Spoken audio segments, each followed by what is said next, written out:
Opinion: why it's time to prepare a draft blueprint for liberation of temples. Since 2014, millions of Hindus across Bharat have been anxiously awaiting the liberation of all Hindu temples, which have been unjustly usurped by various state governments for over 70 years and administered solely by political appointees.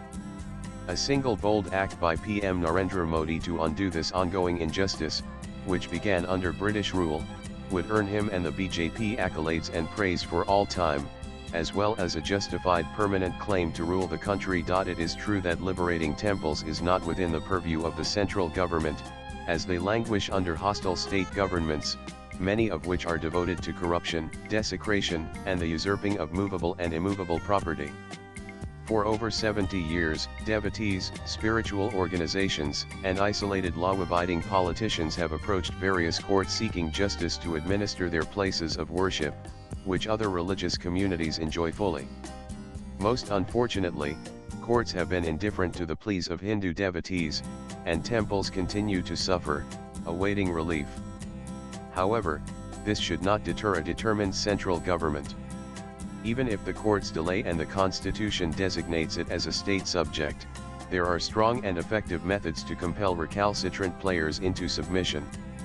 One can take a lesson from the Congress Party's latest technique. Rahul Gandhi, leader of the opposition LAP, prompted by foreign lobbies, called for a caste census, appropriation, and redistribution of wealth, and controversially stated that the Congress would consider scrapping reservations when India is a fair place, which he claims is not the case presently. Neither Rahul Gandhi nor his Congress party thought about seeking the intervention of courts or whether the constitution permitted such proposals. Instead, he instigated a national debate on certain revolutionary ideas.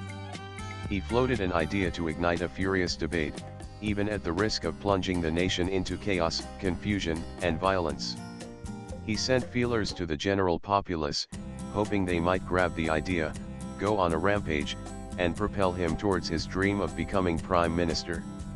His methodology is noteworthy. He wisely decided to keep the judiciary out of the picture, lest they procrastinate indefinitely. The liberation of Hindu temples does not feature in the agenda of any political party. The fulfillment of every Hindu's cherished dream, not only in India but across the globe, remains unresolved. The BJP is overlooking a massive emotional theme that can unite all Hindus and ensure their continued power. People need a vast and proud dream beyond the claims of rising GDP, forex reserves, infrastructure development, international relations, and foreign investments. The liberation of temples is a long-cherished dream of every Hindu, and whichever political party includes it in their election manifesto can gain a significant advantage over other contenders. Recently, the Karnataka Congress government, notably hostile to Hindu interests but with a strong proclivity for foreign religions, took over the Gali Anjaneyaswamy temple at Veerayanapura on Mysuru Road. The temple was declared a notified institution under the Karnataka Hindu Religious Institutions and Charitable Endowment Act, 1997. CCTV footage surfaced on social media showing temple staff allegedly stealing money while counting donations and offerings in the hundi donation box. Quick to seize every opportunity to take over temples, the government concluded that the temple's administration was improper. Under sections 42 and 43 of the Karnataka Hindu Religious Institutions and Charitable Endowments Act, 1997, the government took over the temple. The immediate reason was that the trustees lacked coordination, had no savings, and the money was being misused.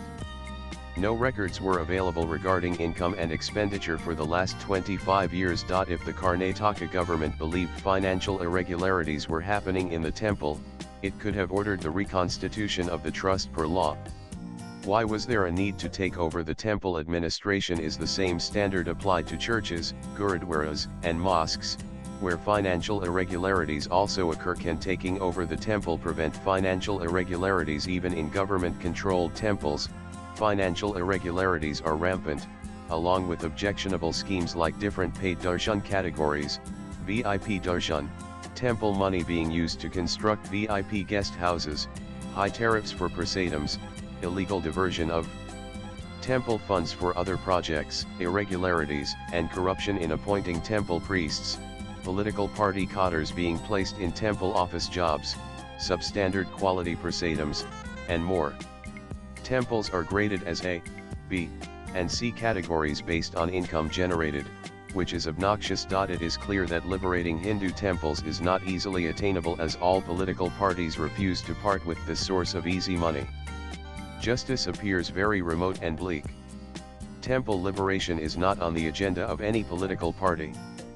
What is the solution for this vexed imbroglio? One solution could be to approach the Supreme Court for a direction to all state governments, prohibiting any fresh takeover of any temple under any grounds. Under exceptional circumstances, a court-monitored interim administration can be put in place to restore normalcy. Another immediate reform could be to remove all hundis from temples and substitute them with e-hundis. Electronic money transfer will ensure proper accounting of funds and eliminate the need for physical counting and associated risks. Swipe left for next video. But the more important question is how temples will be run if liberation is permitted. Hindu communities should work on a blueprint regarding the administration and financial control of temples under the overall superintendence of a National Temples Authority of Bharat. Each temple should be managed by a board of elected Hindu members, with due representation given to all Hindu communities residing in the vicinity. Elections should be for independent members only, without any political affiliation.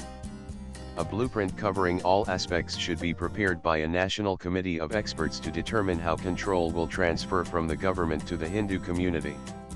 Thereafter, the proposal should be made into an election issue.